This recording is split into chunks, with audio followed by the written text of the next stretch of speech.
The Potter County Sheriff's Office is investigating a homicide after a body was found in North Amarillo. Sergeant Jonathan Gates with Potter County says deputies were called to North Givens Avenue between North US 287 and Broadway at around 6 o'clock yesterday morning. There, he says deputies saw a woman who had been shot in the chest. Sergeant Gates says investigators were able to identify the woman as 27-year-old Alexandria Lilly. She was from the Amarillo area and her family have been notified. Now they're trying to find out who's responsible for her death. KMR Local 4's Kaylee Green has more from the Sheriff's Office tonight.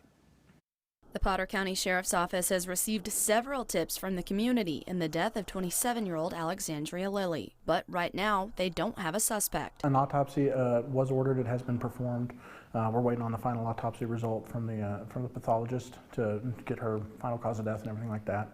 And then obviously after that, we're just trying to put together a timeline, figure out, all the facts surrounding the act. They're asking anyone with information to come forward. Obviously, anyone who's had any contact with our victim, anybody who's known Miss Lilly, has seen her, talked to her recently, any type of information like that would be very beneficial. There may be something that somebody knows that they might think, they don't need to know that. And it could be the key that we're looking for.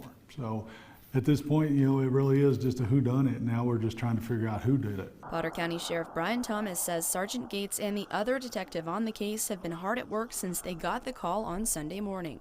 But the longer it goes unsolved, it gets harder and harder. But it's just following up on those leads and following up and finding whatever we can to try to pin down who did this to this young lady. Anyone with information about this case is asked to call the Potter County Sheriff's Office. He says they can also share tips anonymously by contacting Amarillo Crime Stoppers. Live in studio, Kaylee Green, KAMR Local 4 News. Jackie and Andy. Kaylee, thank you.